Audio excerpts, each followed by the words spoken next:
Hi guys! Last January 13, nagpakal ko seeds. Cherry tomato seeds. And then,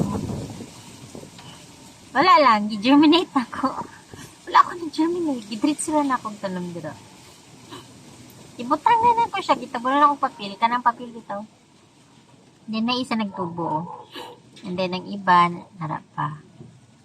So, nagulat ko kung matupo siya, mudako siya, maka-harvest ko cherry tomatoes. Nalang nalingalag ko.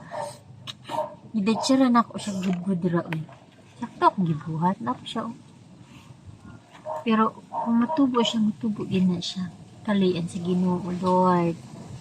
Kaya magugog cherry tomato. Good kigagmera pa. Pwede na mo siya makilaw nga murag kuan, grapes. Naman po ko yung mga tomatoes dito. Narao.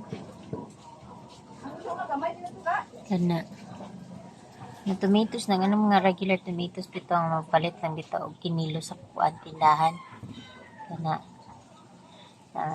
Wala na ko kuan gibalhin kay wala pagtangan kay akong unahon to cherry tomatoes.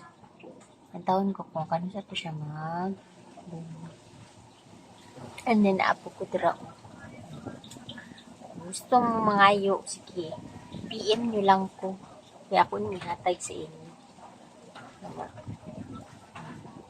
nihatag ko ni sa inyo charot napamanggog ko diri ko o tanawa nga kaya naging magluto ko ang mga kuan ang mga liso ako ni siyang ginataguan wala na ako ginataguan ganang kinakip na ko ba o narao tomato na siya ako gibutang nga sili diba namatay naman yung tandaan mo pero ang uban na siya na pipino ana ambot kung matubo bang pipino diba bahala na magtubo sila dili kwaon pinako sila just making them comfortable charot pani akong anak kay naikuan ba sa compost nila sa ilang ipipi pa hindi mo siya compost ibutangan sila kung mga kuan kamatis kaya po na di ba dagli kamatis o kasi mga kamatis kaya ako nihatag sa inyo hulaton lang natugtak so mura to siya guys sili